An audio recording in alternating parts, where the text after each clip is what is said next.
Oke, selamat pagi, Bu. Hai pagi ya, apa kabar? Oke, Selamat Alhamdulillah. Ibu baik, kabarnya gimana, Bu? membaik ya. Alhamdulillah. Jadi, Bu Dokter Anda Vera Adela ini dipanggilnya Bu Dela ya. Jadi kita Mm-mm. panggilnya Bu Dela ya pada hari ini. Ya, Oke, ini kayaknya kedua kali saya ketemu sama Bu Dela nih. Mm-mm, ya beberapa Iya, waktu lalu kita sempat ketemu juga gitu. iya, baik. Baik, Ibu, hari ini kita akan mau berbicara tentang building emotional resilience. Mungkin para peserta di sini ada yang tahu, ada yang nggak tahu nih sebenarnya emotional resilience itu apa sih? Karena sebenarnya ini hal yang sangat melekat gitu ya pada kehidupan kita sehari-hari. Tapi mungkin untuk peserta ada yang belum sadar, oh ternyata ini tuh adalah emotional resilience. Maka dari itu sebenarnya bolehkah kita meminta Bu Dela untuk menjelaskan sebenarnya resilience itu apa sih, Bu? Gitu ya, emotional Ya. resilience. Nah, sebelum sampai di sana gitu ya, mohon maaf dulu ya Gia, saya ngomongnya agak pelan sedikit. Iya, Ibu. Memang saya baru saja recover nih dari Hmm, sakit ya beberapa waktu yang lalu. hmm. Dan itu juga berpengaruh tentunya terhadap bagaimana resiliensi saya nih. Iya ya, jadi Iya, langsung nih terkena dan kemudian saya mungkin bisa bagi experience gitu ya. iya. Apa yang terjadi dengan emosi kita ketika kita mengalami satu situasi yang mungkin kurang menguntungkan atau di luar dari ekspektasi kita. Nah, kita sebagai manusia di sini ya, manusia itu kan sebenarnya kita makhluk ya, ya. Di sini kan kajian, mungkin saya bukan ahlinya di bidang agama, tetapi ilmu psikologi itu sangat eh, relate ya, sangat berhubungan, berkaitan gitu, dengan bagaimana kita memahami manusia sebagai makhluk, ya, sebagai ciptaan Allah gitu ya. Nah, di sini kita bisa dibilang perlu perlu bersyukur, berbangga hati karena sebagai manusia perangkat-perangkat yang Allah ciptakan untuk kita itu sangat lengkap ya, Ge. Ya. Dan emosional itu salah satu perangkat yang membedakan kita dengan makhluk lain gitu. Ya. Nah, emosional sebelum kita bicara resilience, ada kalanya kita masih sumir membedakan emosional itu apa, ya nggak sih, Ge? Nah, Betul. betul. Misalnya, Ge, kita tertarik pada seseorang nih, gitu ya. Terus kita mempunyai perhatian khusus pada orang tersebut. Itu emosi bukan sih? Hmm, Ya nggak sih? iya. Ya. Lalu kita merasa misalnya satu hati tuh ada perasaan nggak enak gitu ya. Hmm, Ya nggak sih? Gundah gitu ya. Tahu-tahu datang aja gitu perasaan kayak gitu yang sebenarnya nggak ada penyebab. hmm, Itu emosi bukan sih? hmm, Hmm. Ya. iya. Ada satu lagi situasi yang membuat kita misalnya tadinya udah siap ya di tempat kerja kita udah siap. Saya baru aja diceritain sama anak saya, kemarin aku presentasi di Hmm, depan bos, di depan klien itu pede banget dan aku diapresiasi. Tapi kemarin dengan topik yang sama, aku presentasi di depan atasan sendiri, itu kok hasilnya nggak sebaik yang tadi. hmm, Padahal topik yang sama. Nah itu sebenarnya emosi juga nggak sih yang mempengaruhi? hmm, Ya nggak? Karena secara konten, secara persiapan udah sama. iya. Ya, tapi feedback yang kita dapatkan dari lingkungan itu nggak sama. Nah, pertanyaannya, bisa kita kendalikan nggak Hmm, feedback dari lingkungan tadi terhadap kita? enggak. Nggak bisa. Hmm, Ekspektasi kita kalau kita naksir sama seseorang nih, misalnya cowok-cowok nih di umuran yang memang sedang mencari jodoh gitu ya. hmm, Nah, ini juga ada cerita menarik nih dari kembali lagi kepada Ananda ya, anak-anakku yang mungkin saat ini sedang mempunyai rencana-rencana ya, untuk mendekati seseorang dan sebagainya. Maksud hati itu besar sekali ingin diterima gitu ya sama hmm, seseorang yang bisa dibilang lawan jenis dan udah dilihat nih kok kayaknya dari A sampai Z-nya nih cocok nih gitu ya. Tapi ketika kita propose, kita mengajukan diri kita, ternyata apa yang kita harapkan tuh nggak sesuai. Hmm. Ternyata ditolak gitu loh, gitu. Iya nggak? Iya. Ditolak, iya kan? Nah, ini kan sesuatu yang nggak bisa kita kendalikan. Nah, ketika kita berhadapan dengan situasi-situasi yang tadi tidak menyenangkan ini, atau biasa kita sebut sebagai situasi yang negatif, ya, menyebabkan emosi negatif pada diri kita. Pertanyaannya sekarang, sanggup nggak kita menerima itu? Hmm. Iya nggak?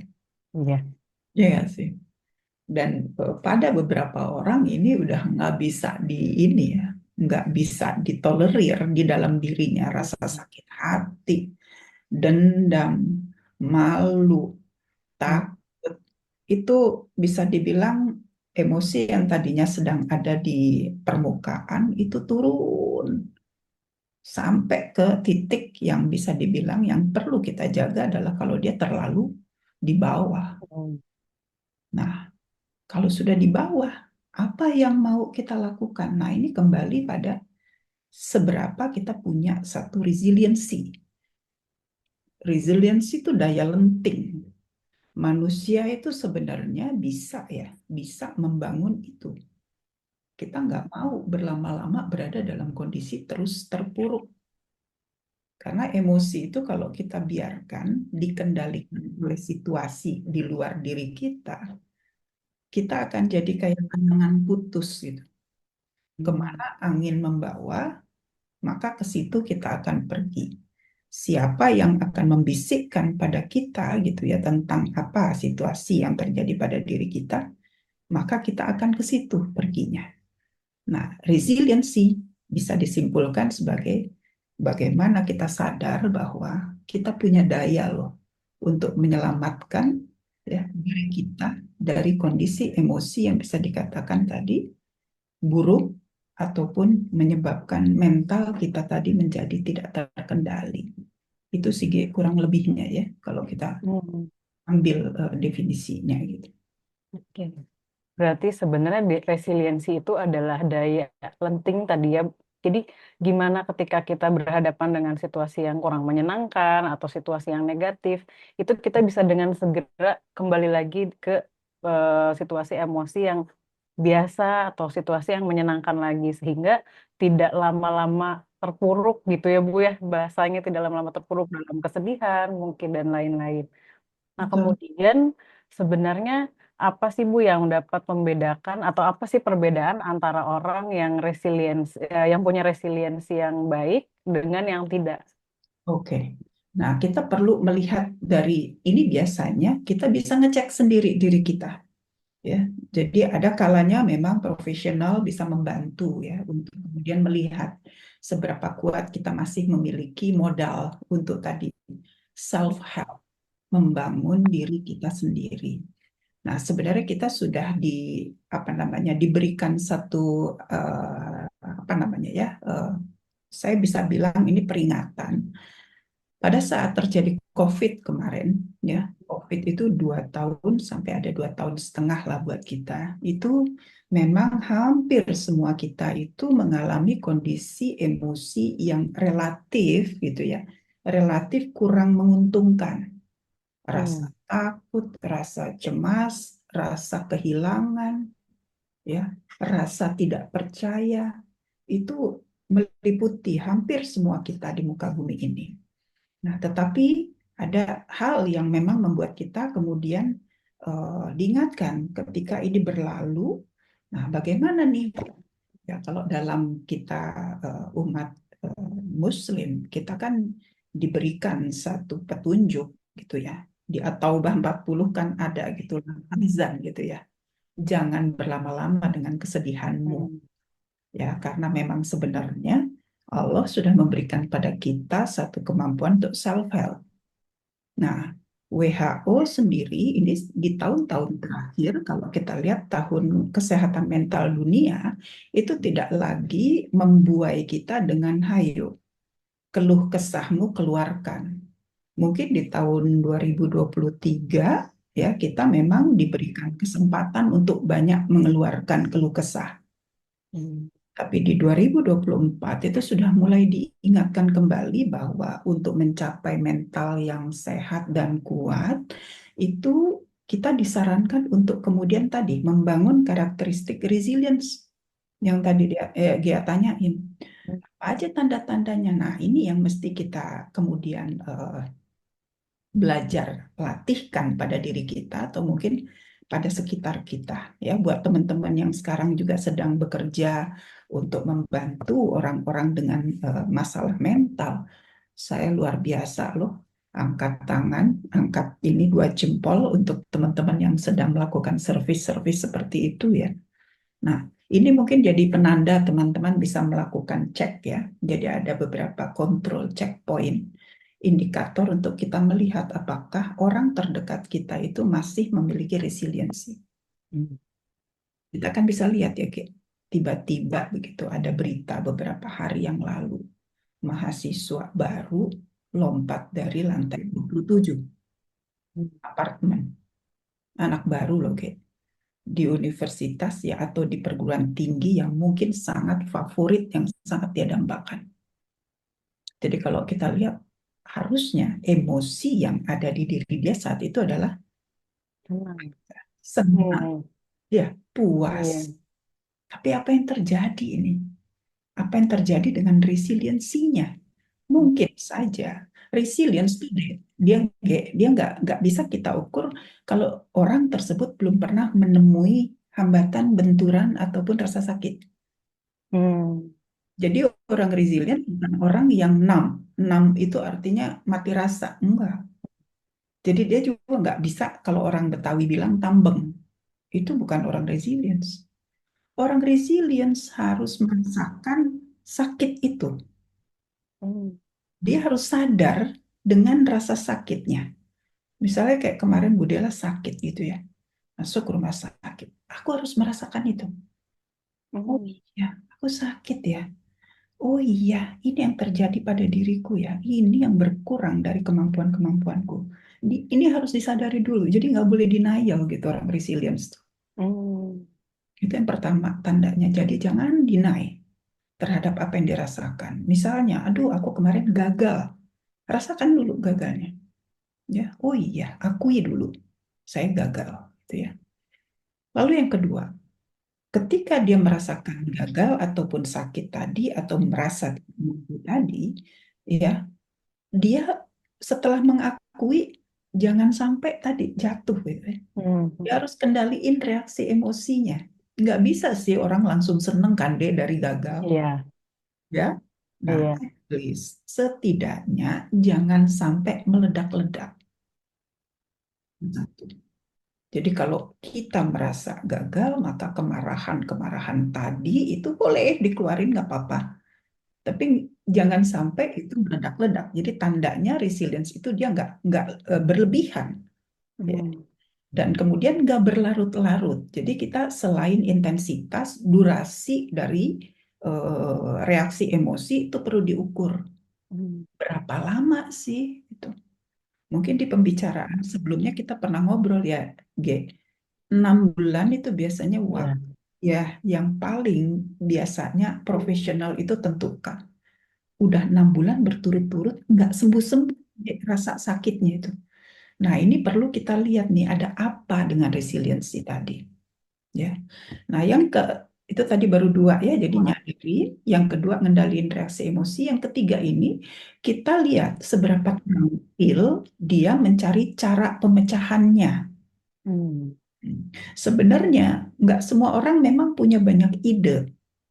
Nanti akan ada caranya bagaimana kira-kira mengangkat resilience kembali ya. Caranya kan beda-beda. Kalau orang kreatif caranya gimana? Kalau orang Hmm. kurang kreatif caranya gimana? Nanti ada obat yang berbeda untuk mereka. Hmm. Ya. Yang paling penting adalah bukan soal kreatif sama enggaknya. Yang paling penting enggak berhenti nyoba. Hmm. Jadi ini enggak masalah kecerdasan tinggi. Iya. Iya nggak sih, Ge? Iya. Masalah optimisme nggak berhenti nyoba. Ini penting banget buat orang sehat mental. Hmm. Ya. Dan yang terakhir, nyari dukungan sosial. Hmm. Ini di hari begini, dua mata pisau sosial media itu. Iya, Ini sekarang kita pakai sosial media kan, Ge? iya. Sedang melakukan edukasi. Nah, carilah dukungan-dukungan sosial yang membuat kita ini bisa berkumpul sama orang-orang yang positif untuk membantu kita. Kita ngerti kan kalau anak-anak sekarang suka bilang toxic positivity. Yang dicari adalah yang enak diajak ngomong. Yang ngertiin saya, oke. Ya, ngertiin itu penting nih. Ada Hmm. kalanya orang yang positif terhadap kita itu menyampaikan pil pahit dulu, tapi obat. Iya. Ya nggak? Daripada sesuatu yang manis, tapi itu ninggiin gula darah. Hmm. Nah, itu ya. Nah, bagaimana caranya? Sosial media yang kita pilih dan dukungan sosial yang kita cari, orang-orang yang kita cari untuk menolong kita itu adalah betul-betul obat buat kita. Itu sih empat yang kita lihat dari orang resilient. Dia tahu siapa orang yang memang betul-betul mendukung dan siapa yang bisa jadi itu adalah toksik buat dia. Hmm. Hmm, itu. Iya, iya, iya. Berarti Hmm, yang pertama sebenarnya kita perlu sadar dulu ya dengan apa yang terjadi sama kita, emosi yang dirasakan itu apa gitu ya. Karena kebanyakan mungkin dari diri kita sendiri gitu, kadang kayaknya aku nggak apa-apa deh ya, gitu ya, ya. ya. Atau Padahal ya, aku nggak merasa apapun gitu ya. Biasanya kayak gitu ya, Bu ya. betul, betul. Itu Hmm, ada kadang-kala juga karena sosial sekitar kita itu melihat kita fine, maka kita jadi hmm, seperti fine. Padahal mereka hmm, sudah ingin memberikan pesan-pesan kayaknya kamu udah lewat deh dari hmm, kamu gitu ya.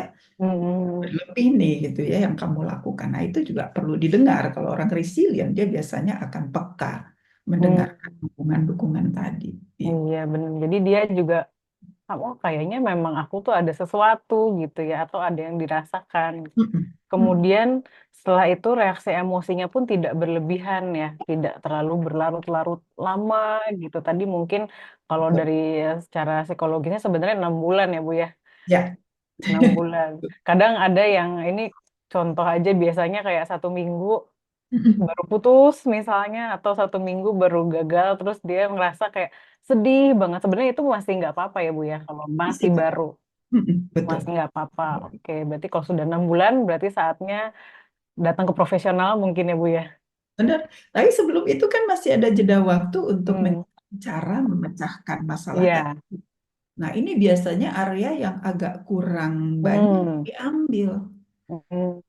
Jadi Iya. sebenarnya kemana kita pergi, itulah tempat yang sebenarnya akan punya menawarkan banyak solusi. Hmm. Aku spill sedikit ya.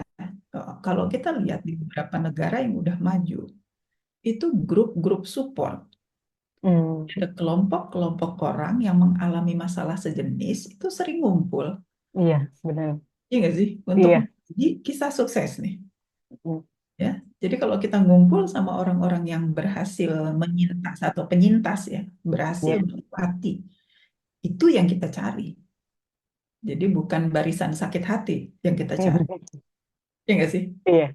Contoh, kalau kita lagi punya masalah di kantor nih, ketika kita misalnya mendapatkan satu kritik atau mungkin sesuatu yang nggak menyenangkan dari atasan, kemana kita pergi biasanya? Ngumpulnya. Hmm. Ngumpulnya tuh sesama yang tadi, ya kan? Yang Apa yang bisa sakit? tadi Hmm. mengafirmasi bahwa iya nih, gitu ya. Ini atasan kita nih emang orangnya begini, gitu ya. Hmm. Yang sepertinya itu membuat kita mendapatkan penguatan terhadap emosi negatif tadi, Hmm. tapi dapat solusi nggak? Enggak. Yes. Makanya sering di Iya. kantor tuh kita bilang tuh banyak barisan sakit hati, Hmm. udah merasa bertahun-tahun di situ terzolimi, tapi Hmm. dia pergi-pergi. Iya. Ya, Iya. kasihan emosi. Hmm. Ya, kasihan di situ. Iya. Nah, itulah ya, kalau kita kita tempatkan pada ini ya posisi kita pekerja misalnya seperti itu. Dan itu kalau misalnya terjadi panjang waktunya kan begitu. Panjang waktunya artinya apa? kita biarkan diri kita, emosi kita itu dikendalikan sama lingkungan tadi. Yang Hmm. kita sama sekali sebenarnya nggak happy,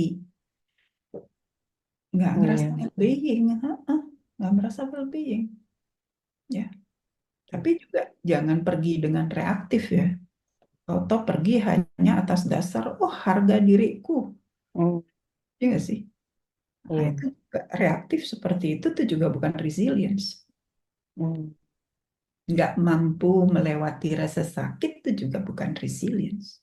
Hmm. Lewatin dulu, telaah dulu, ya, rasakan dulu. Oh, gini tuh. Terus lihat apa cuman kita gitu yang merasakan itu. Jangan-jangan Hmm. ini hanya experience yang mungkin kita maknai secara subjektif. Hmm. Iya, benar. Hmm? Iya. Kan merasa yang paling terzolimi nih gitu. Hmm. Iya nggak sih? Iya. Cek lagi apa emang cuman kita gitu Hmm. di Di satu tempat. lingkungan itu ya. Itu cuma kita gitu kan yang paling Iya, menderita. iya. Ya. Benar-benar. Dan tadi ya, Bu, jangan jangan berhenti untuk mencoba gitu ya. Kadang kan kita, aku udah cobain cara ini nggak berhasil, aku udah cobain cara ini nggak berhasil, dan setelah itu ya udah, akhirnya aku kayak gini. Padahal sebenarnya mungkin masih banyak cara yang belum dicoba, dan kita jangan berhenti untuk mencoba apapun gitu ya, agar itu berhasil di diri kita sendiri. Betul. Kemudian cari dukungan yang positif gitu ya, Ya, ya, tidak ya. dengan barisan yang sakit hati tadi. Betul. Karena referensinya akan itu lagi kan. Iya, Kembali iya benar, kepada, Bu. iya kan, kembali kepada model-model solusi yang sebenarnya udah pernah kita Hmm, lakuin. Kayaknya iya aja benar. banyak gitu yang udah dilakuin, tapi coba cek lagi deh. Ya. Iya, iya benar-benar.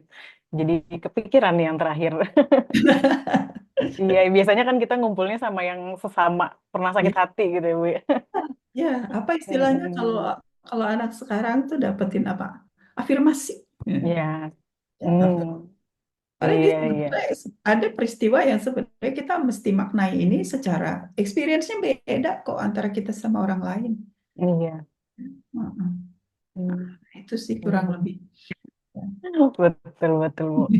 Baik, kalau gitu sebenarnya kan resiliensi pada setiap orang itu juga berbeda ya, Bu ya, tergantung Mm-mm. dengan apa pengalamannya mungkin dan lain-lain. Tapi sebenarnya apa saja sih, Bu, faktor yang dapat mempengaruhi tingkat resiliensi seseorang? Apakah ada genetik atau seperti Ya, apa? ya. Kalau tadi kita bahas bahwa biasanya kalau ahli nih, ahli Hmm. yang kita ukur pada seseorang untuk kita lihat nih daya lentingnya kuat atau enggak itu ada satu tokoh ya yang memang dia bisa dibilang itu melakukan studi khusus terhadap itu. Hmm. Namanya Julian Rother. Julian Rother itu mempelajari satu model ya bahwa orang dengan lingkungan sosial itu akan kita kita nggak bisa gitu ya mengatur sosial kita akan kayak apa, Hmm. kan dinamis ya. Iya. Apalagi kalau kita tantang diri kita untuk masuk ke lingkungan yang bisa dibilang tuh beda gitu sama apa yang kita dapat dari rumah, ya nggak sih? Iya. Ya nggak. Dan sekarang misalnya cukup banyak nih anak-anak eh, anak Gen Z kalau saya bilang gitu ya, yang kemudian men-challenge dirinya untuk aku pengen sekolah nih ke luar negeri gitu ya, ambil beasiswa gitu ya, atau bekerja di perusahaan-perusahaan global ya, atau kita pengen masuk ke dalam organisasi yang bisa dibilang di situ sangat memperhatikan diversity. Ada yang mungkin di situ itu perempuan mengerjakan peran-peran maskulin, laki-laki mengerjakan peran-peran feminin, ada juga mungkin di antaranya begitu ya, mereka-mereka yang mungkin bisa dikatakan tuh LGBT dan sebagainya. Nah, ready nggak sih kita? Hmm. Ya, tapi itu yang kita ambil, tantangan-tantangan seperti itu nggak bisa dipungkiri. Jadi si Router mengatakan bahwa ketika kamu menantang untuk masuk ke lingkungan sosial yang begitu beragam, kamunya harus siap. Tapi nggak bisa nyalain lingkungan, habis temenku gini, Hmm. aku jadi ikutan nih minum. Karena apa? Ya nggak bisa, soalnya aku kan di perusahaan global, mereka kalau dinner pakai minum alkohol. Hmm. Kalau nolak nggak enak, ya nggak sih? Iya benar. Kalau nolak nggak enak. Atau aku kerja di sebagai marketing pabrik rokok atau perusahaan, iya kan, Hmm. rokok. Ini gimana? Ya, jadi sebenarnya kan aku memasarkan sesuatu agar orang itu misalnya ya menggunakan produk yang sebenarnya anti kesehatan, misalnya gitu. Itu kalau misalnya kita terus pertentangkan, capek. Hmm. Batin kita akan capek, mental kita akan capek. Maka kata Router, ayo kuatkan, bukan kamu kemudian mengubah lingkungan tadi, karena terlalu besar untuk Hmm. diubah. Dan kamu punya kekuatan apa? Jadi yang perlu kamu bangun adalah kontrol dirimu. Jadi dia bilang, arahkan lokusmu kepada internal. Jadi internal locus of control, dia bilang. Kamunya yang kendaliin diri kamu untuk kemudian bisa membuat satu respons, tindakan, keputusan yang membuat kamu tadi gitu ya, jadi punya satu apa namanya tanggung jawab atas apa yang kamu ambil, nggak nyalain orang gitu Hmm. ya. Jadi jangan sampai udah masuk ke situ terus kemudian ngerasa tersiksa gitu ya, karena aku nggak bisa ngendalin situasi gitu. Akhirnya yang muncul rasa nggak berdaya, Iya. vulnerability adalah aku nggak sanggup. Hmm. Sanggup ngapain masuk gitu kan. Nah, itu yang sebenarnya menjadi persoalan paling banyak sekarang, isu-isu Iya. mental. Iya. Isu mental health disebabkan bukan karena kondisi lingkungannya, ya. Bukan lingkungannya, lingkungan udah kayak gitu, mau disalahin kayak apa. Hmm. Itu efek dari global gitu loh.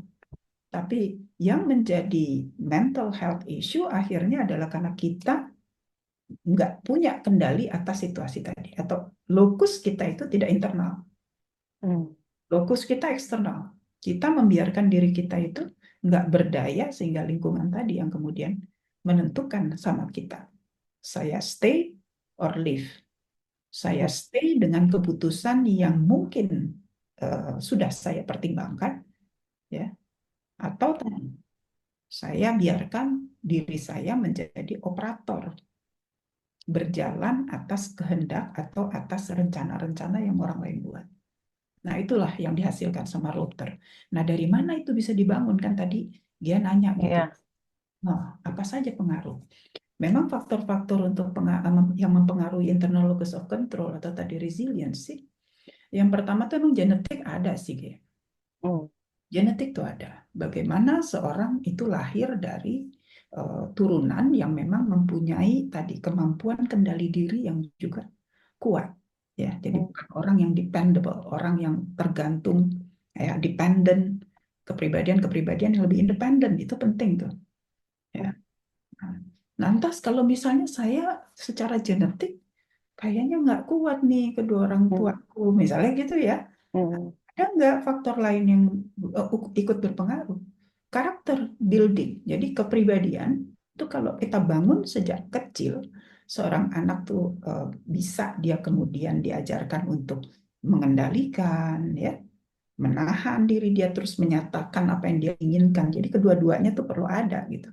Berani memutus atau memilih dan kemudian bisa kemudian mengendalikan ketika dia dikatakan, misalnya contoh anak-anak yang eh, diikuti keinginannya, gitu ya. Hmm.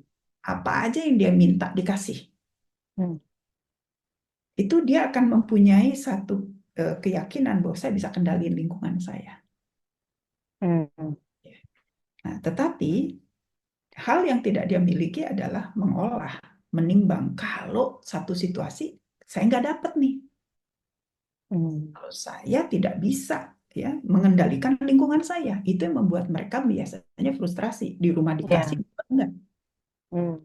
Maka yang perlu dibangun ya sebagai orang tua, ini anak karena anak bungsu atau anak satu-satunya nih Bu. Biasanya kita memang di rumah tuh cuddling banget, semua dia dikasih. Hmm. Ya, oke, di satu sisi mungkin dia bisa bisa punya kemampuan untuk aku mau ini gitu. Tapi di lain sisi ingat bahwa dia juga akan berada di lingkungan yang belum tentu akan ngikutin maunya dia. Nah, oleh karenanya kemampuan untuk delay, delay gratification kalau katanya psikolog tuh kemampuan menunda keinginan sampai satu saat itu diberikan. Nah, anak diajarin sabar itu juga penting. Ya, anak diajarin sabar dalam agama kita juga ada gitu. Ya, nggak sedih iya, tetapi juga sabar itu juga salah satu faktor yang perlu dibangun di kepemimpinan seseorang. Ya, nah yang ketiga apa nih? Pola asuh. Jadi pola asuh ternyata ikut nih mempengaruhi. Terlebih kalau misalnya kita tadi ya ada anak tunggal, anak kemudian sulung, itu ada semua kemudian yang bisa kita exercise, kita latihkan. Gimana caranya adik kadangkala juga perlu gitu ya, ngalah. Nggak selamanya kakak ngalah, misalnya gitu ya.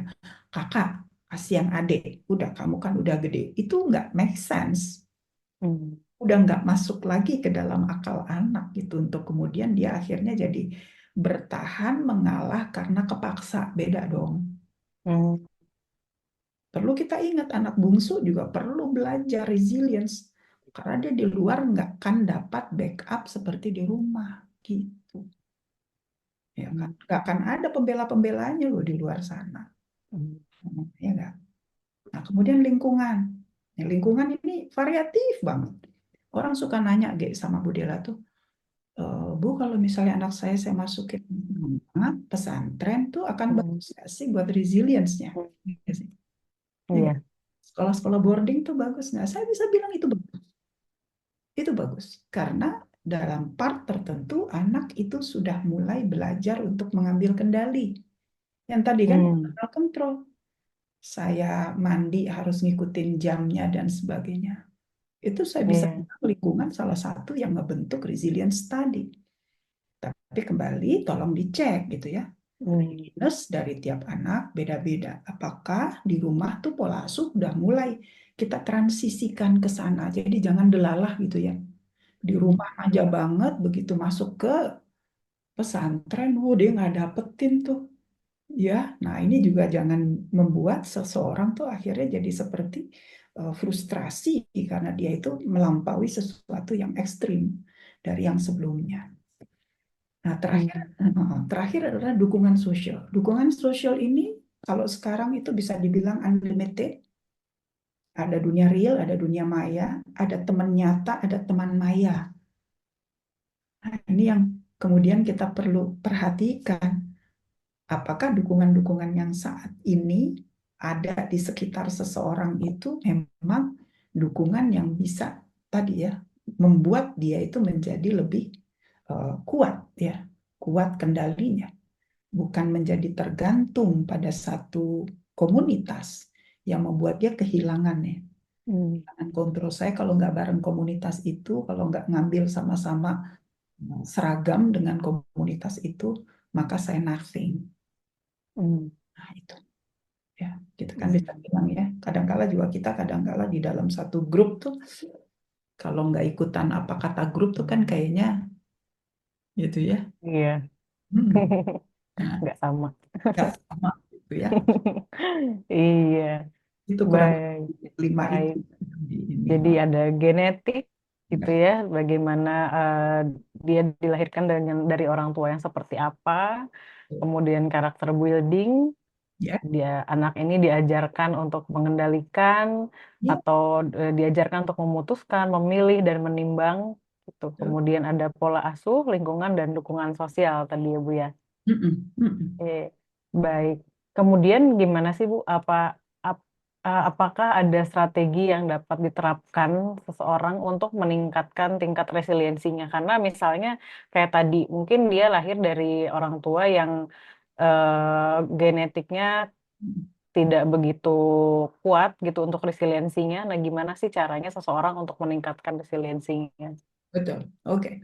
Nah, saya akan urutin strategi ini berdasarkan usia. Jadi, kita akan Hmm, mulai dengan satu strategi yang segala usia bisa. oke. Jadi bisa dilakukan sama lintas usia.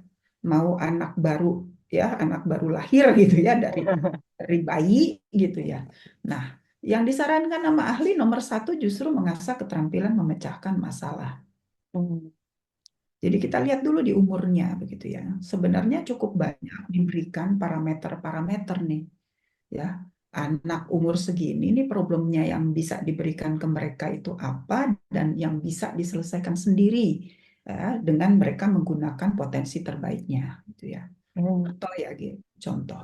Menarik nggak sih ternyata anak umur 2 tahun sampai 4 tahun itu udah bisa ngangkat 2 batu bata. Hmm. Oke. Nah, pernah nggak kepikir sama kita sebagai orang Ya. tua? Kalau gitu problem apa yang bisa kita kasih ya?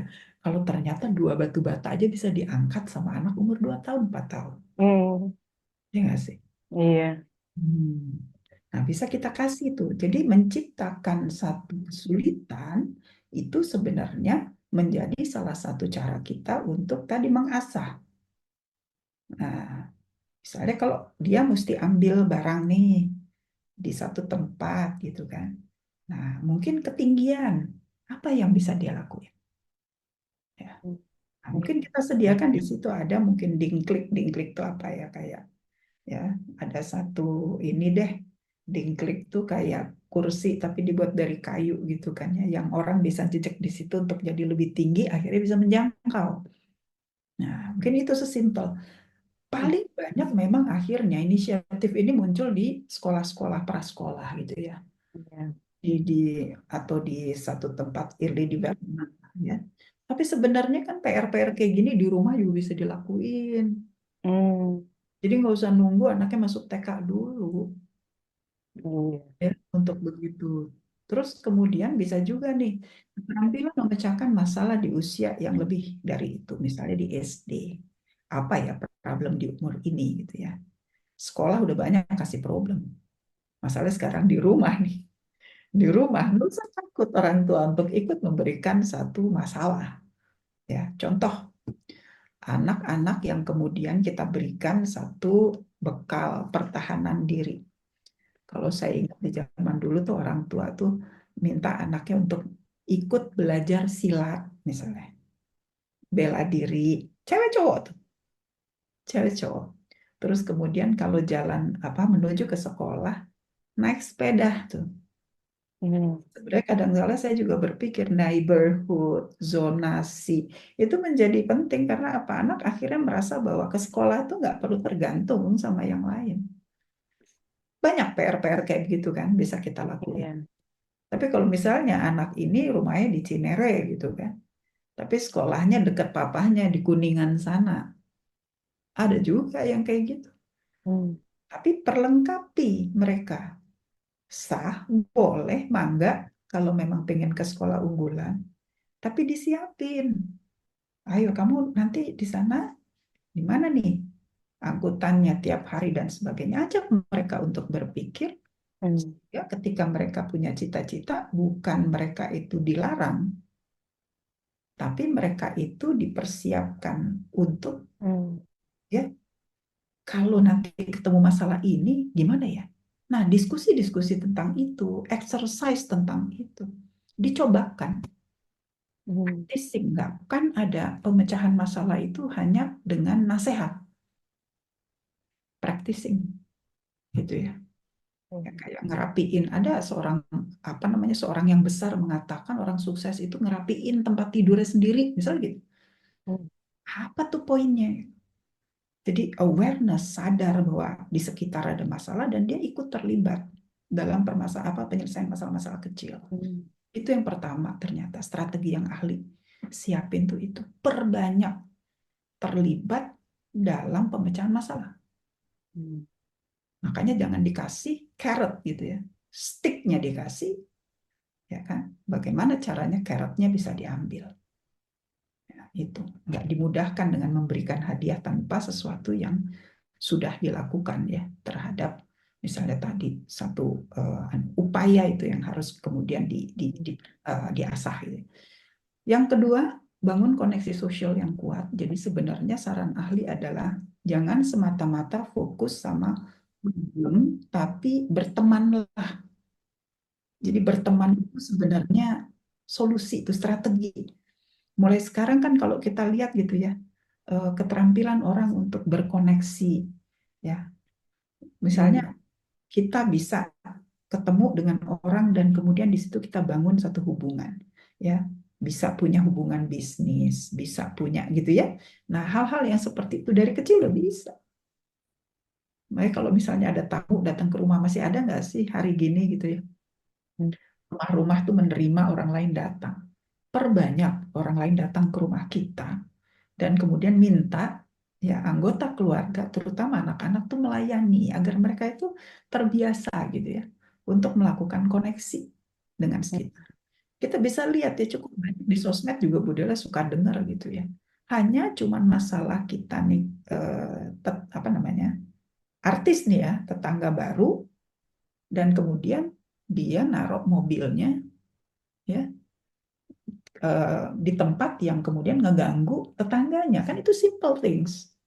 Tapi itu aja udah jadi problem gitu. Itu udah jadi hal yang emosional gitu. Akhirnya diangkat ke permukaan. Padahal itu kalau kita koneksi baik-baik gitu, kita kulon sama orang baru gitu ya. Nah yang kayak gini kan sebenarnya ya kenapa kok di-mention sama ahli? Artinya udah mulai kurang nih vitamin ini. Hmm. Strategi untuk nenangga, neighborhood, menegur sapa kanan kiri itu udah mulai kurang. Ya. Akhirnya kita juga kalau mau minta tolong susah. Iya. Ya, kita nemuin kan ada beberapa kasus kemarin tahu-tahu udah dua orang tua di dalam rumah itu meninggal dua-duanya dalam keadaan tak terurus. Nah, ini ada apa nih dengan sekitar? Ketemunya udah sekian hari. Aduh, ya. Jadi kita udah nggak lakuin itu secara natural lagi gitu. Jadi kalau ada butuh baru kita datang gitu sama orang sekitar kita. Ya, Iya. nenangga itu udah nggak jadi lagi strategi gitu ya buat seseorang untuk bisa eh, ber- Yang ketiga adalah membangun mental bertahan hidup. Gampang banget untuk kemudian ngerasa bahwa udah deh kayaknya di dunia ini nggak ada lagi nih jalan keluar. Makanya tadi depresi menjadi meningkat, ya kan? Kalau kita lihat di dalam pengukuran-pengukuran gitu ya, think to suicide atau suicidal thought, pemikiran untuk bunuh diri itu gampang banget muncul. Hmm. Jadi sebenarnya ini salah satu nih strategi yang kemudian ahli bilang adalah bangun yuk mental bahwa hidup panjang. Banyak yang bisa kita lakuin untuk kita bertahan hidup. Nah, ini kampanye-kampanye bertahan hidup yuk kita naikin. Jadi jangan suicide-nya yang kita angkat. Tapi Hmm. bertahan Tahan hidupnya. hidup. Iya, Hmm. banyak orang udah di terminal ill masih loh punya jiwa ingin hidup. Udah di penyakit Iya. bisa dibilang udah stadium 4 dan tapi spirit hidupnya masih ada. Apa kabar nih dengan kita yang tadi ya yang kita bilang ada mahasiswa baru loh, baru mau merintis cita-citanya. Ini termasuk mental untuk Hmm. bertahan hidup ini yang kena pada anak ini. Ya. Nah, yang keempat adalah mengatur ketenangan emosi, tidak mudah reaktif. Ya, kalau bisa dibilang nih, G, dalam pengukuran yang Budela lakuin 100 orang kita ukur ya kepribadiannya, ternyata yang reaktif secara emotion, yang kalau orang sekarang bilang tuh senggol bacok, itu 60 sampai 80%. Hmm. Ya. Jadi sebenarnya di dalam diri kita ini banyak sekali orang tuh bergejolak. Mungkin mukanya kelihatan tenang-tenang aja, tapi di sini dendamnya banyak. Hmm. Nah itu kita orang timur ya, nggak biasa menampakkan keluar. Tapi kalau Iya. diukur ke kedalamannya, ini nggak tenang, nggak tenang. Nah yang terakhir yang Iya. kelima adalah sayang sama diri, memberikan kasih sayang pada diri sendiri itu wajib, ya kan? Ini kan semua adalah sesuatu yang diberikan sama Allah. Ini rencana yang luar biasa ideal loh manusia ini. Kok kita sendiri tuh benci sama diri kita itu apa kabar? Maaf banget ya, Ge. Yang Hmm. bahas sana sini, yang ininya digedein, ininya dikecilin. Kan banyak banget ya sekarang. Iya. Segini sempurnanya kita, kita rombak, kita utak-atik ini semua. Ini pun sebenarnya penanda bahwa ya, nah, maka strateginya salah satunya adalah sayang sama diri. Menerima ya dan melihat sisi positif dari diri itu penting untuk bisa jadi sayang. Itu sih G5 ini. Nah, Bu Dela begitu baca 5 strategi ini, aku bilang, ya Allah, ya ternyata obatnya ada di kita aja nih. Gak usah kan jauh-jauh ya kan? Iya. Nah, kita cukup kasih penguatan-penguatan kecil tapi terus-menerus kepada orang sekitar kita. Kamu udah cantik loh dengan begitu, iya nggak sih? Aku yakin kalau suami mengatakan itu pada istrinya, aku suka kamu dengan kayak gini, gitu dengan ibu Hmm. yang kayak gitu, aku suka loh. Insya Allah dia nggak akan galau untuk mikirin bagaimana permak hidung dia kan. Mm-mm. Benar. Itu sih, Ge. Hmm.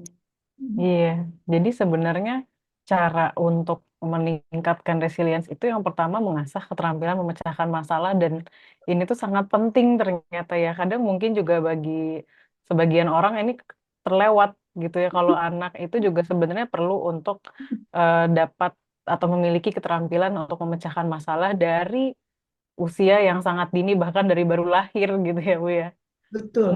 hmm, Betul. hmm. Betul. Oke, kemudian yang kedua bangun koneksi sosial, Ya, bertemanlah dengan orang-orang, membangun mental untuk bertahan hidup, mengatur ketenangan emosi dan sayang sama diri sendiri tadi ya, yang terakhir. betul banget. Betul. Iya. Nah, ini kan sudah ada 5 strategi yang disebutkan untuk meningkatkan resiliensi. Tapi apabila ada orang yang memiliki trauma gitu, Bu, Ya, bagaimana sih caranya orang ini dapat membangun kembali resiliensinya? Kemudian apakah apa sih peran terapi dalam proses untuk meningkatkan resiliensi pada orang yang trauma ini? oke deh. Nah, trauma memang satu special case ya. Satu Hmm, kasus khusus, dia terjadi ketika tadi itu mungkin pada saat kejadiannya datang besar sekali, sangat berada di luar dari kemampuan seseorang untuk mengatasinya. Dan ada pembiaran dalam arti di sini nggak cepat juga ditolong, ya, sehingga itu jadi lekat lama, durationnya jadi panjang. hmm, Dia berada dalam situasi yang nggak menyenangkan itu. Dan ketika durasinya panjang, tanpa ada juga gerakan menuju ke penyelesaian masalah, karena orang trauma itu diajak untuk ngomongin itu aja udah, ya udah nggak ya, mau gitu, udah nggak mau denger gitu kan. Nah, memang ada beberapa teknik yang bisa dilakukan. Kalau saya menyarankan datanglah pada profesional untuk kemudian bisa ditelusur tuh kapan kejadian itu datang, ya, dan bagaimana itu kemudian menjadi akumulasi ya sampai saat ini. Nah, beberapa teknik terapi yang disarankan itu psikoterapi ya sebenarnya. Psikoterapi, jadi kalau trauma itu kan psikologis ya, maka memang lebih disarankan ke psikoterapi, bukan ke psikiater.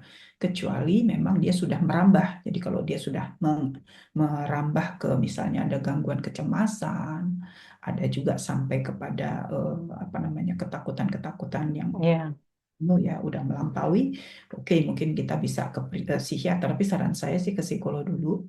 Psikoterapi ada beberapa teknik ya yang bisa dilakukan, itu tergantung cocok-cocokan lah istilahnya. Jadi cobalah untuk ke psikolog dulu, berkonsultasi, nanti akan diprofil sama psikolog. Nah, ini dia lebih cocok pendekatan yang mana? Kalau dia masih mempunyai, biasanya kalau trauma itu agak jarang ya, masih mau berpikir jernih ya, makanya agak kurang banyak disarankan ke CBT, kecuali memang kalau kognitifnya berfungsi masih bagus. hmm, Nah, itu yang tahu nanti psikolog. Bisa ke kognitif behavior therapy. Tapi jika tidak, dia ada beberapa yang lain, REBT, misalnya, rasio emotif ya, behavior therapy. Atau ada yang memang khusus untuk trauma ya. Nah, kalau dia disertai dengan fobia, ada pula gitu tekniknya untuk kemudian hmm, mengatasi fobianya. Jadi datang dulu ke profesional, biar diprofil ya. hmm, Krisis itu akan nanti dipotret tuh puncaknya ada di mana, terus kemudian pernah terjadi turun atau enggak, ya, sehingga eh, selain diukur krisis, yang diukur juga self helpnya. Oh, pernah nih dia waktu bertemu dengan siapa atau mungkin berada di situasi yang mana sempat naik. Ya, jadi historis dari keluhan traumanya itu perlu dilihat. Ya, sebaik-baiknya terapi itu adalah melibatkan diri dia, jadi nggak murni ya, dikendalikan dari ahli. Kalau dia dikendalikan ahli kan jadi ketergantungan. hmm. Tiap saat dia punya problem nanti dia akan balik lagi gitu. Nah, kalau saya menyarankan sebaik-baiknya terapi adalah terapi yang berfungsi ke arah dia juga jadi berlatih untuk bisa menolong dirinya sendiri. Ya, nah nama-nama terapi bisa macam-macam. Itu sih kalau terapi. After after psikoterapi jangan berhenti. Jadi dia perlu mengikuti yang sifatnya itu berkelanjutan. Bisa ikut di komunitas ya daring dengan orang-orang punya permasalahan sejenis, itu ikut di situ untuk sharing ya, itu wadah untuk berbagi ya sebenarnya.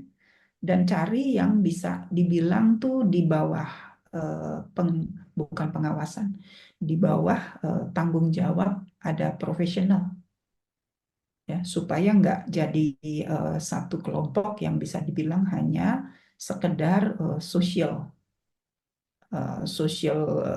hanya pertemuan sosial saja, tapi ada ilmunya, ada edukasi yang diberikan di situ gitu. Nah, nanti bisa meminta kepada ahli saran-saran. Ya, misalnya orang-orang yang pernah terpapar tadinya bunuh diri dan kemudian dia udah nyintas dari situ. Nah, kita bisa cari penyintas orang-orang yang pernah gitu ya, atau pernah dilecehkan secara seksual. Nah, itu kan ada beberapa komunitas yang khusus. Nah, kemudian ada lagi yang disebut grup support. Yang tadi sudah sempat saya sampaikan. Grup support itu sangat bagus untuk orang-orang pasca trauma, untuk dia akhirnya jadi kalau ketemu tantangan sebelum dia itu kemudian apa namanya eh, terapi ya, jadi udah bukan terapi lagi ya, kebutuhannya adalah nyari dukungan, Hmm. nyari tempat di mana orang bisa sharing kasih sayang. Grup support bedanya dengan komunitas, grup support ini lebih solid loh. Hmm. secara secara kelompok sosial ini lebih punya empati yang lebih tinggi satu sama lain. Dan kalau satu dicubit, yang lain jadi ikut bantu. Nah ini yang jarang banget saya lihat ada gitu. Hmm. Boleh banget kalau Amal Khair, Amal, Amal Khair Yasmin mau bikin ya. Eh, Hmm. Pak Nana mungkin Amal Khair bisa bisa bisa facilitate ya untuk membuat lebih banyak grup-grup support untuk mereka yang pasca trauma tadi. Hmm. Gitu. Nah, untuk yang umum, yang penyintas trauma juga, bisa juga baca buku-bukunya orang penyintas. Hmm. Nah, biasanya buat yang berhasil, kita bisa dorong untuk dia bikin buku. Jadi dari buku itu biasanya juga bisa jadi efek ngobatin ke yang trauma juga, Ge. Hmm. Akan lebih kepake tulisan-tulisan orang yang udah pernah trauma. Hmm. Ada yang nulis misalnya aku ya yang belum pernah berada di situasi traumatik tersebut, lalu menulis gitu. Itu biasanya buat mereka efeknya kurang kena dibandingin sama yang udah pernah. Itu Hmm. Iya. empat itu yang bisa dipakai. Oke. Jadi sebenarnya kalau misalnya untuk membangun resiliensi ketika sudah trauma, kalau Mm-mm. memang sudah tidak bisa lagi kita atasi ya yang pertama datang untuk ke profesional gitu ya untuk di Terapi. terapi. Kemudian juga tadi bisa ikut komunitas, bisa ikut grup support atau tadi Yes. mungkin baca buku dari orang-orang yang punya kisah yang sama sebenarnya sama kita ya dan Ya, melihat sisi positif atau keberhasilan dari orang tersebut untuk melalui traumanya ya betul. gitu. Memang Baik. sekarang ini kan arahnya kita kalau di dalam apa namanya intervensi psikologis tuh Mm. lebih kepada evidence based. Iya. Experiential learning. Jadi sesuatu yang memang udah ada buktinya di seseorang, ya Hmm. itu akan jauh lebih di nggak tahu ya orang sekarang tuh memang lebih suka eh, berbicara atau mendengarkan orang-orang yang emang udah pernah ada Iya. situasi itu. Jadi nggak selamanya ilmuwan itu kepake dalam arti Hmm. langsung ya. Best Iya. practice yang saya lihat itu butuh orang yang memang udah pernah ada di situasi itu. Hmm. Iya, jadi sharing kisahnya seperti apa, keberhasilannya seperti apa, itu lebih kena gitu ya Bu ya sebenarnya. Betul. Betul. Oke. Kemudian mungkin yang terakhir, bagaimana sih lingkungan kerja yang positif itu dapat mengembangkan resiliensi karyawan? Oke. Nah, ini menarik ya. Kalau kita lihat memang ada beberapa teman-teman saya yang sekarang ada di unit namanya Employee Assistance ya. Employee Assistance Program itu EAP gitu ya. Sebenarnya ini udah dirintis cukup lama kalau di negara-negara maju itu di tahun-tahun 40-an, 50-an bahkan mereka sudah mulai gitu Hmm. melihat bagaimana karyawan itu sebenarnya merasa bahwa mereka ini dalam posisi yang eh, dipekerjakan gitu ya, dipekerjakan. Jadi mereka ini memang statusnya kalau dulu itu kan buruh gitu ya. Jadi orang suruh, nah seperti itu. Yang secara emosi nggak enak loh disuruh-suruh. Kalau boleh milih tuh kan manusia lebih suka tuh dia karep-karpe dewe gitu ya. Suka-sukanya. Tapi ketika seseorang masuk sebagai pekerja, filosofinya jadi beda. Ada namanya filosofi manusia bekerja. Oleh karena itu, nggak semua orang, nggak semua orang itu punya readiness, kesiapan untuk masuk.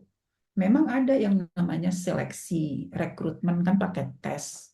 Iya. Kok adversity quotient-nya, dites ketahanannya. Nah, pertanyaannya sekarang, sedalam apa kita memprofil orang? Iya nggak sih? Iya. Bisa diukur, tapi kan nggak mungkin one on one kalau kita mau nyeleksi karyawan. Kalau misalnya harus banyak kan guru lagi. Nah, akhirnya apa? Ya sudah, kita ambil saja baseline-nya. Selama dia tidak menunjukkan gejala mental yang serius, maka itu kita anggap lulus. Misalnya gitu ya. Hmm. By the time being, siklus ternyata mengatakan bahwa ada ahli namanya Papalia Oates, dia mengatakan di setiap siklus 5 tahunan tuh, itu Hmm. keresahan karyawan tuh muncul. Setiap 5 tahun. Ya, tiap 5 tahun. Memang pada orang tertentu ada lagi ya yang mereka itu jadi lebih cepat gitu keluh kesahnya. Tapi 5 tahun sekali biasanya organisasi itu sebaiknya melakukan pengukuran terhadap tadi kepuasan atau satisfaction karyawannya terhadap perusahaan. Nah, 5 tahun pertama biasanya kepuasan itu berkutat, kalaupun ada masalah emosional, itu berkutat di dia cocok sama nggak cocok ke jobnya. Hmm. Karena kebayang ya, berapa banyak sih kita ini yang antara background pendidikan sama job yang kita ambil itu relate, ya nggak sih?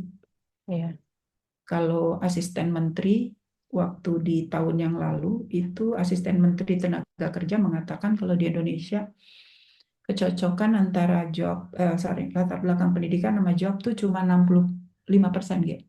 Hmm.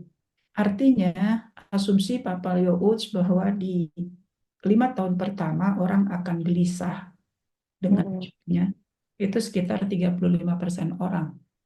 Kebayang nggak di perusahaan tuh artinya ada 35% orang yang akan mengeluh. Nah, apa kabar dengan resilience mereka? Yang membuat mereka bertahan meskipun nggak suka kan gitu. Iya. Ya nggak? Jadi kalau Gen Z lebih cepat lagi mereka. Nggak usah nunggu 5 tahun.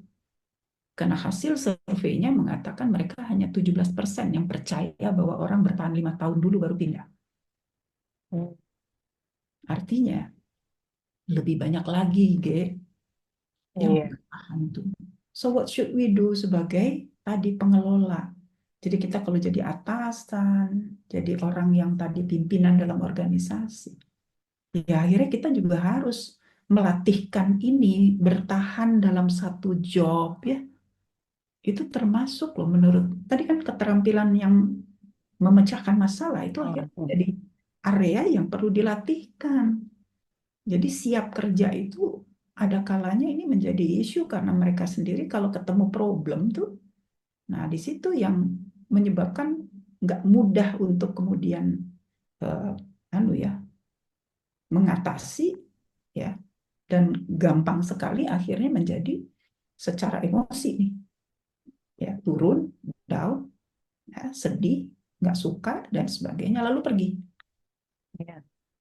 Yang pergi pun kalau ke tempat yang lain apa ya menjadi lebih baik akan fit juga secara job ya. Jadi begitu banyak nih di 5 tahun pertama kita akan jumpai itu karyawan-karyawan yang sebenarnya merasa nggak fit dengan job. Nah, gitu. Kemudian kita pindah ke 5 tahun kedua. Apa sih yang Hmm. menjadi isu biasanya seseorang itu nggak resilience gitu ya dalam satu organisasi. Udah mulai kan di situ berlaku seleksi, promotion. Ada yang udah naik, ada yang belum. Kita ngerasa bahwa kita masuknya bareng nih, tapi kok dia dipromosi duluan. Ya nggak? Akhirnya kita sudah mulai tuh muncul di situ ya perasaan-perasaan negatif ketika kita nggak terpilih gitu kan ya. Ini kayaknya aku apa ya nggak beruntung gitu. Ada Hmm. orang yang lebih disukai ya kadang-kala juga gitu isu like dislike akhirnya muncul tuh irrational gitu di kepala emosi negatif ya dan merasa bahwa kendali udah bukan di dia. Hmm. Saya dikendalikan sama atasan, saya dikendalikan sama organisasi karena yang naik pangkat, yang dipromosikan adalah orang-orang yang udah di listed itu di 5 tahun yang kedua. Biasanya isunya itu tuh. Ge. Hmm. Lalu 5 tahun yang ketiga, apalagi nih? Masalah ownership. Masalah ownership, sudahkah kita di situ merasa bahwa ini adalah destination yang terakhir? Cita-cita kita bekerja itu adalah membawa seluruh orang yang ada di bawah tanggung jawab kita untuk sampai ke tujuan akhirnya.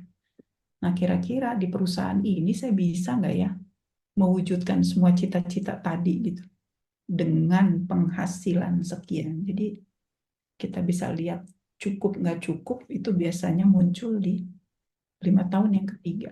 That's why ada orang yang kemudian memilih untuk pindah asalkan ada kenaikan yang berlipat Hmm. misalnya lain. Tapi Iya.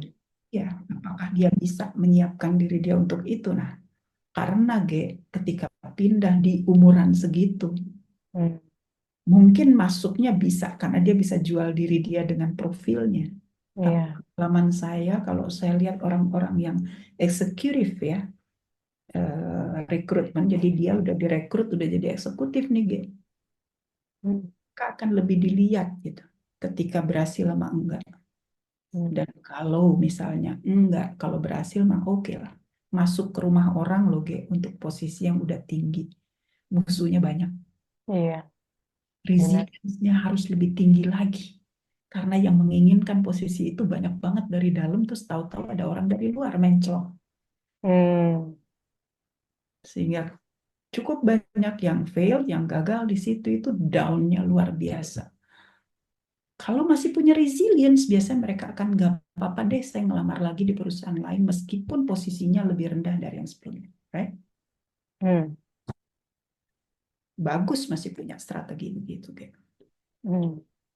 Karena dia masih merasa bahwa oke, saya at least nih, masih bisa ngidupin. Karena biasanya keluarga taunya kan tiap bulan ada. Ada. Nah, tapi jangan lupa by the time being masuk pula periode udah mau pensiun. Tentu akan ada lagi di situ isu-isu untuk seseorang itu harus resilience dengan hidup. Nggak pernah habis deh dia yang namanya resilience. Hmm. Itu vitamin yang harus kita tenggak setiap saat. Iya. Mm-mm. Itu deh Ge, Hmm. kalau untuk ya untuk pekerja tuh saya rasa ini never ending ya. Hmm. Kita nggak biasakan diri kita untuk tadi keep going.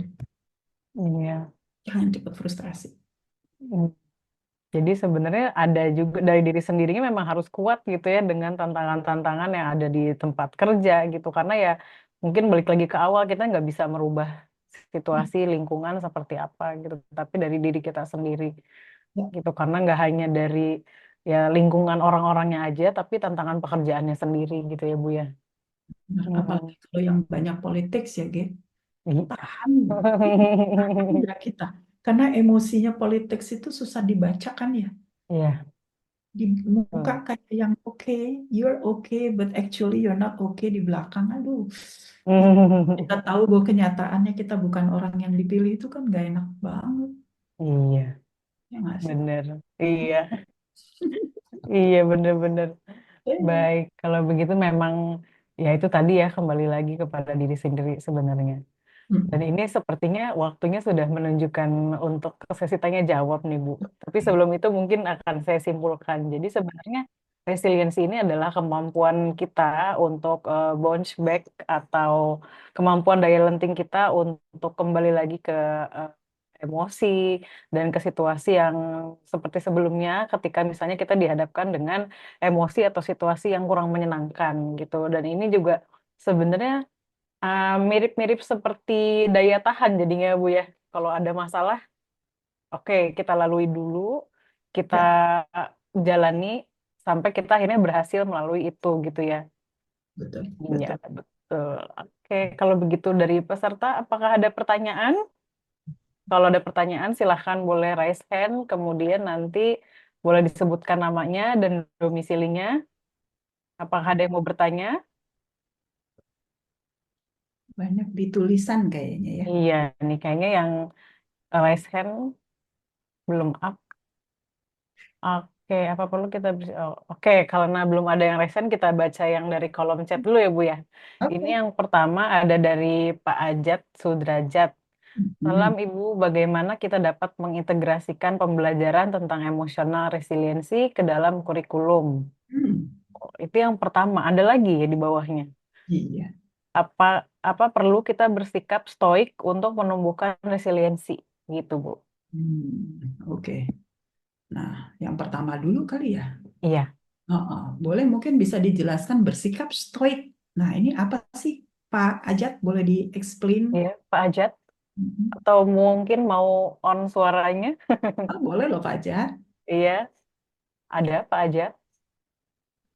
Kalau Pak Ajat Sudrajat ini dulu ini ya. Hai Bu Al. Ya Allah. Ada Bu Al. Assalamualaikum Bu Al. Pak Ajat Sudrajat kalau dulu ini pemain bola loh. Ajaib. Oke, kita coba yang nomor satu dulu kali ya Mbak Gia. Iya. Mengintegrasikan pembelajaran emotional resilience ke dalam kurikulum. Nah, ini kan artinya formal. Secara formal kita, Iya. ya gitu ya. Kalau bayangan saya Pak Ajat, kira-kira dimasukin kemana nih? Hmm, sebenarnya sih emotional resilience ini kan sesuatu yang very soft, soft skill ya, Hmm. soft skill. Jadi sebenarnya kemanapun kita sebagai guru apapun topik yang kita ajarkan, sebenarnya kita bisa integrasikan ini nih Pak Ajat. Hmm. Nah, contoh kalau tadi kita mau ke problem solving, maka memberikan persoalan-persoalan yang problem solving sifatnya itu akan eh, satu strategi yang bisa kita ini ya, bisa kita ambil untuk membangun ini tadi ya, resilience tadi. Kan nomor satu strateginya adalah asah keterampilan ya, Mbak ya. Iya. Jadi bikin mereka dalam bisa individual, bisa dalam kelompok, beri mereka satu problem dan kemudian em, mereka itu diminta untuk melakukan satu eh, apapun ya. Kadangkala sifatnya bisa trial and error, nggak apa-apa. Sebelum mereka mendapatkan metode yang lebih sistematik dalam pemecahan masalah, trial and error nggak apa-apa. Yang penting mereka nggak takut sama problem. Hmm. Sesimpel ini. Kalau misalnya kita di kelas gitu, kalau saya suka lihat anak-anak lebih memilih untuk nggak nanya, padahal nggak tahu. Iya. Ya nggak sih? Iya. Daripada nanya. Padahal kalau dia bertanya, itu indikator sense of problemnya ada. Hmm. Ya nggak sih? Iya. Jadi dia tertarik. Bukan dia bodoh. Nah, bagaimana itu kita ciptain di dalam kelas? Ya, Hmm. satu fenomena, satu kebiasaan bahwa bertanya itu artinya dekat dengan problem, sense of problem. Dan ketika dia nggak dapat jawabannya, maka melakukan brainstorming, semua diajak mikir, semua diajak memberikan satu ide. Itu penting. Hmm. Nah, saya jadi ingat pada masa di satu organisasi, saya kebetulan pernah bekerja di perusahaan Jepang, Japanese company, begitu ya.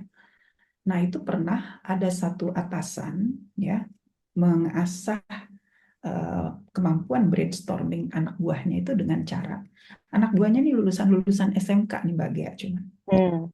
Tapi si bosnya tuh menyediakan problem. Ya, jadi tiap hari itu memberikan asupan problem kepada anaknya. Jadi dia kasih satu kondisi mesin yang sedang hang, rusak.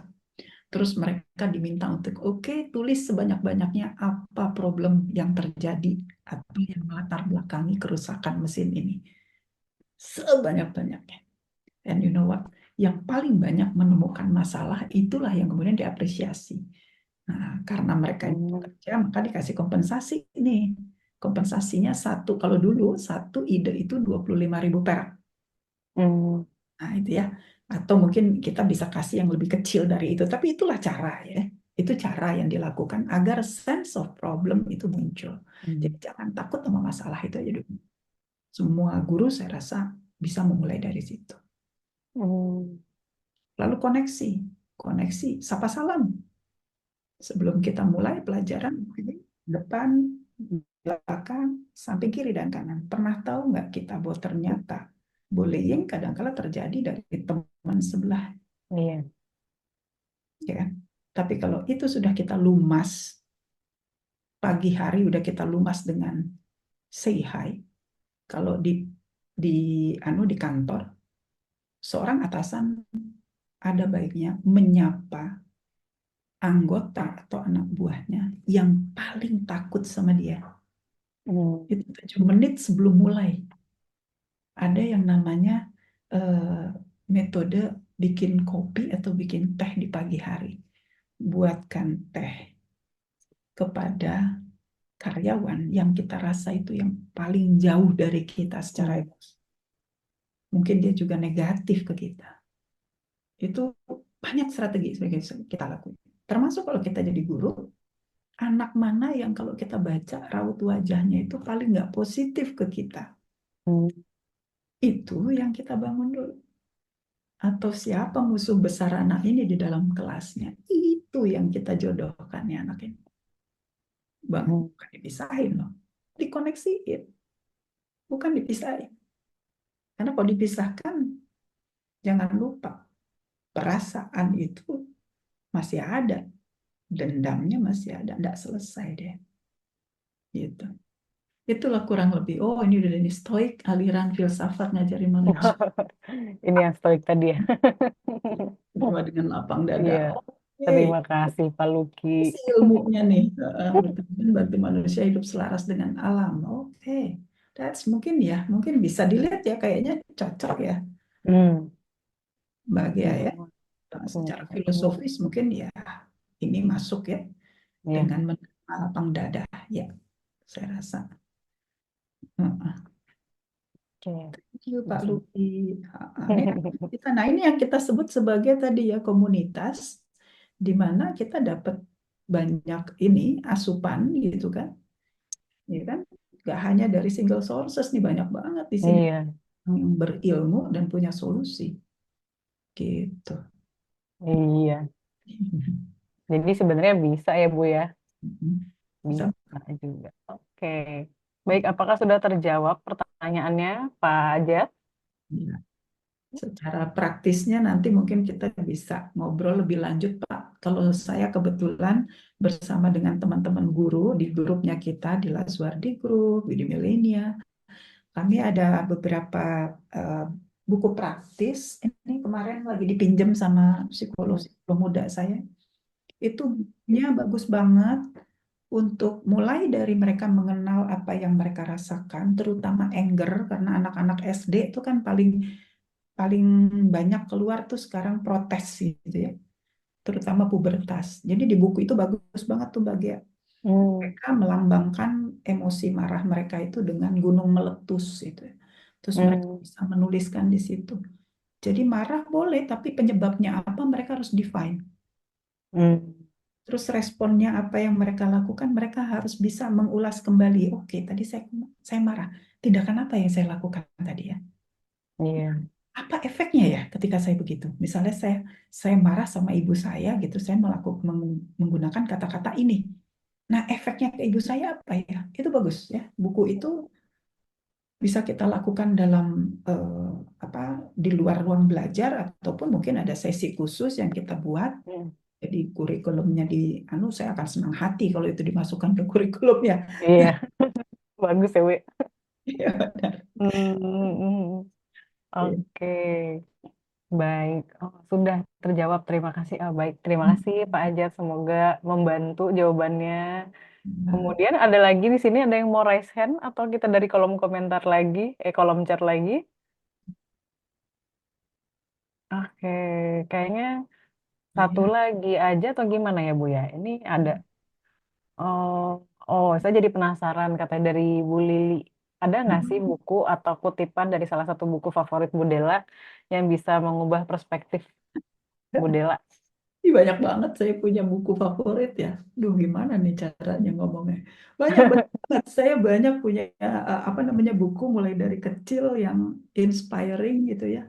Dan kalau untuk resilience, saya punya buku-buku mungkin ya kalau buat anak-anak dulu ada Mallory Towers ya, ada buku eh, Lima Sekawan, even saya Tintin tuh saya baca dan saya coba pahami gitu ya, bagaimana seseorang tuh kalau ada problem tuh yang nggak berhenti gitu, nggak diem, terus yang inspiring.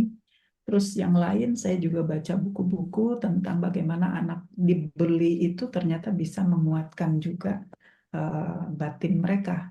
Contohnya Wimpy Kids ya. Wimpy Kids itu cukup baik dan saya sarankan ke beberapa klien saya untuk baca hal yang sama. Filmnya juga Hmm. ada. Ya, cukup banyak sih. Nanti kita bisa ngobrol karena apapun yang saya baca itu inspiring gitu loh. Kadang saya orangnya praktis gitu. Film juga kadang-kala banyak yang inspiring buat saya. Iya, bener. Mm-mm. Jadi banyak sih sebenarnya ya Bu ya, buku dan Ya, film-film gitu yang banyak menginspirasi tentang si eh, emosi, emotional resilience. resiliensi ini gitu ya. Betul, betul. Jadi nanti mungkin tadi yang disebutkan sama Bu Dela juga bisa sambil dicari gitu ya, itu apa aja sebenarnya bukunya gitu. Baik, Ya, ada lagi? Bu Al pilihin yang praktis buat kita, Bu. Oh, iya, bikin Yang praktis. praktisnya aku tulisin ya, Bu Al. Ya, aku kalau tergantung case ya, Bu Al. Kalau Hmm, anak-anak dengan tadi kondisi di umuran, ada umuran anak SD mau ke SMP, cowok-cowok nih terutama, itu inspiring banget. Itu yang tadi saya cerita Wimpy Kids.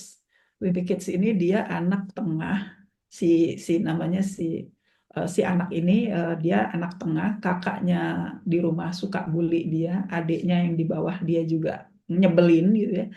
Dan ketika dia ada di sekolah, dia juga bukan anak yang bisa dibilang beruntung karena secara badan dia kecil gitu kan. Terus kemudian dilecehin gitu, terus cewek-cewek lebih tinggi dari dia, saya bisa bayangin gitu ya. Betapa dia ngerasa nggak beruntung banget jadi anak laki. Nah, di situ tuh ada 3 seri itu Bu Al, ada 3 sampai 4 seri.